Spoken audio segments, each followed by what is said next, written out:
Hello students, कैसे हो आप सब। वेलकम टू पढ़ते रहो सीखते रहो। तो बच्चों, कल हमने क्या किया था। कल हमने भगवान बुद्ध की जो शिक्षाएं उसके बारे में क्या कर लिया था, पढ़ लिया था। ठीक है। तो जो भगवान बुद्ध थे उन्होंने क्या दिए थे अपने, मतलब अलग अलग प्रकार की क्या दी थी, शिक्षाएं दी थी। जिसमें सबसे पहले उन्होंने कहा था कि इंसान क्या है, इंसान जो है ना वो बहुत जल्दी क्या नहीं होता, मतलब वो सेटिस्फाई नहीं होता अगर उसे वो चीज़ भी मिल जाए जिसके लिए वो बहुत सारी क्या करता है, मतलब बहुत मन से चाहता है।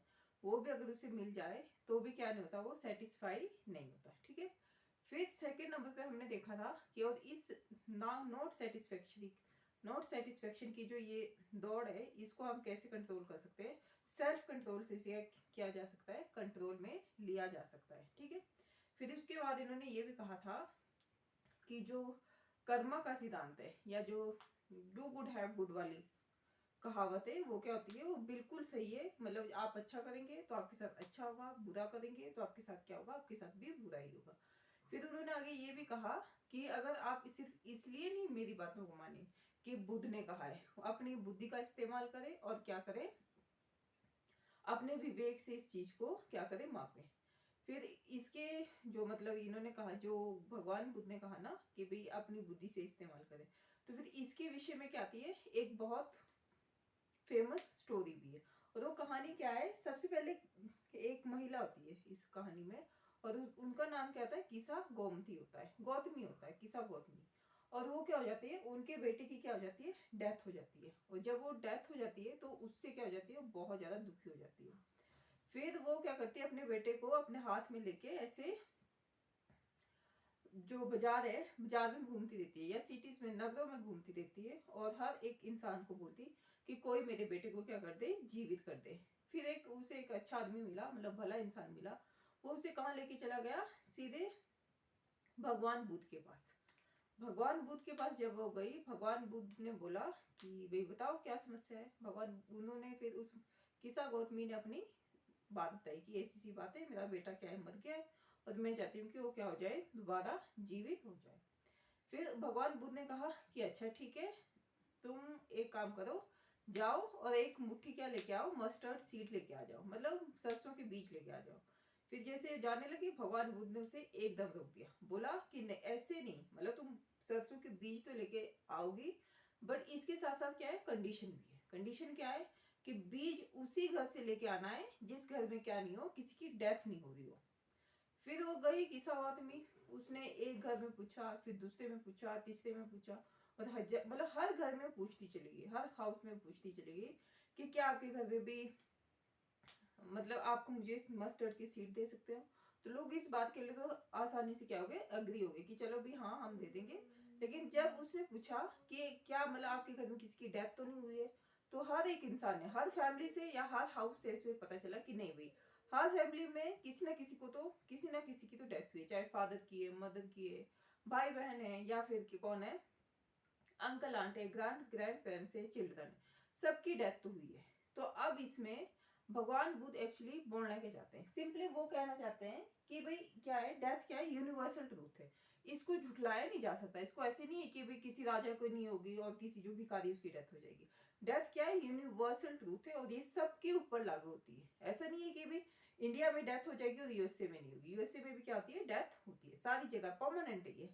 और इसमें ऐसा भी कुछ नहीं है कि आप क्या करें, शौक मनाए बहुत टाइम तक, ये ऐसे रह जाए, उसी कंडीशन में रह जाए, है ना, जो दुख की कंडीशन में रह जाए। हाँ वैसे दुख तो होता है, बट दुख की कंडीशन में नहीं रहना है। हमें क्या करना है, जीवन, और जीवन नाम भी इसी का है, क्या है, आगे बढ़ने का।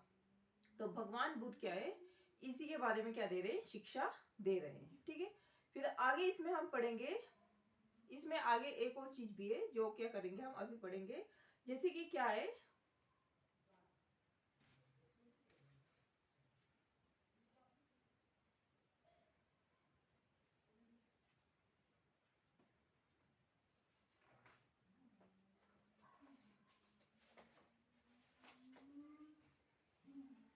हाँ तो आगे इसमें है इंडियन फिलोसफी के 6 सिद्धांत है। क्या है, इंडियन फिलोसफी जो भारतीय दर्शन है उसके 6 सिद्धांत है। और वो क्या है, अलग अलग विचार को, जो अलग अलग थिंकर थे या विचारक थे उन्होंने दिए हैं। और सबसे पहले, और वो अलग अलग फील्ड में भी दिए गए हैं, तो मैं क्या कर देती हूँ, उनके नाम लिख देती हूँ जो कि क्या रहेगा आपके लिए आसान रहेगा। क्या रहेगा? आसान रहेगा। सबसे पहले वैशेषिक, आप क्या कर सकते हैं, स्क्रीनशॉट भी ले सकते हैं इसका, ये फैक्ट चेक में आ जाएगा हमारे। विशेषिक है ना, और इसकी रचना किसने की थी? ऋषि कर्ण ने की थी। फिर सेकंड है हमारा न्याय, फिर है सांख्य, फिर फोर्थ है योग, फिर फिफ्थ है पूर्व मीमांसा,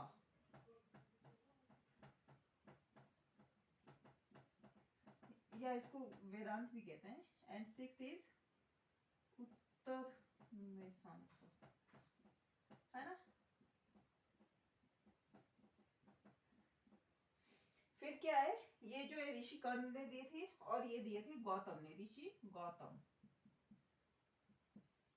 फिर जो सांख्य का, ये दी थी ऋषि कपिल ने, है ना।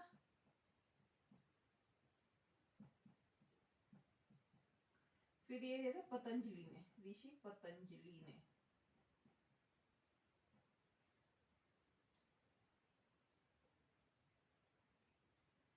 फिर है हमारा ऋषि जैमिनी ने और व्यास ने, है ना। ऋषि जैमिनी, ऋषि व्यास। तो ये क्या है, हमारे जो भारतीय दर्शन है या भारतीय फिलोसफी के 6 बेसिक है, मतलब ब्रांचेस है ये, ठीक है। सबसे पहले वैशेषिक किसने दिया था? ऋषि कर्ण ने दिया था। और न्याय के बारे में जिसने ऋषि गौतम, और सांख्य के बारे में ऋषि कपिल ने लिखा है हमारे। और योग, योग के बारे में जानकारी किसने दी है? पतंजलि ऋषि ने दी है, ठीक है। और पूर्व मीमांसा किसने दिया है? जैमिनी ने। और उत्तर मीमांसा किसने दिया है? ऋषि व्यास ने दिया है ना। फिर इसके बारे में कहा गया है कि एक बौद्धिक, जो आज भी बौद्धिक चर्चा होती है ना, इंटेलेक्चुअल डिस्कशन होती है लोगों के बीच में, उसको भी क्या करते हैं आज भी डिस्कशन, मतलब आज भी क्या देते हैं? डायरेक्शन देते हैं, ठीक है। और जर्मन मूल के एक भारतीय ब्रिटिश थे, मतलब उनका जन्म कहाँ हुआ? जर्मन में होगा, लेकिन जब इंडिया क्या हुआ था, गुलाम हो गया था, तो फिर वो इंडिया आए होंगे, तो उसका ब्रिटिश भारतीय विद्य, उनका नाम क्या था? फ्रेडरिक मैक्समूलर के अनुसार दर्शन की जो 6 शाखाएं है ना, इनका विकास कई पीढ़ियों के दौरान व्यक्तिगत विचारकों के द्वारा हुआ। मतलब ऐसे नहीं हुआ कि एकदम से हो गया, कई पीढ़ी, कई सदियों से हुआ। और किसने दिया है? व्यक्तिगत विचारकों के द्वारा हुआ, ठीक है। और ये जो अगर आप मोटे मोटे तौर पे देखेंगे ना, तो इनकी जो सत्य की जो ये धारणा है वो आपको अलग अलग दिखेगी। लेकिन जब आप इसको बेसिकली, आप बिल्कुल बेस से पढ़ना शुरू करेंगे, तो आपको पता चलेगा कि सत्य जो मतलब ट्रूथ की जो इनकी समझ है, वो क्या आधारभूत रूप से, मतलब बेसिकली क्या है, एक दूसरे से क्या करते हैं? कोऑर्डिनेशन में, एक दूसरे से क्या है? कोऑर्डिनेशन में, ठीक है। तो अब मैं दोबारा बता देती हूँ कि क्या है इनके बोलने का मतलब। जो ये है ना, हमारे भारतीय दर्शन की 6 पद्धति है: विशेषिक, न्याय, सांख्य, योग, पूर्व मीमांसा और उत्तर मीमांसा, ठीक है। इनमें क्या है कि ये जो है हमारी जो आज भी बौद्धिक इंटेलेक्चुअल जो होती है ना, डिबेट होती है, चर्चा होती है, उसको भी क्या देती है? क्या देती है हमें? मतलब डायरेक्शन देती है। और इनमें क्या दिखेगा, अगर आप मोटे मोटे तौर पे देखेंगे, तो हमें क्या लगेगा कि ये बिल्कुल अलग अलग चीजें, जैसे योग अलग है, न्याय अलग है ना, योग अलग है, न्याय अलग है, सांख्य की अलग है, ये सब चीजें अलग अलग दिखेगी। लेकिन जो सत्य की जो समझ है, इनकी जो ट्रूथ की जो अंडरस्टैंडिंग है, वो क्या बेसिकली एक दूसरे से क्या दिखेगी? हमें कोऑर्डिनेशन करते हुए दिखेगी, ठीक है। तो आज के लिए इतना ही। तब तक के लिए पढ़ते रहिए, सीखते रहिए। धन्यवाद।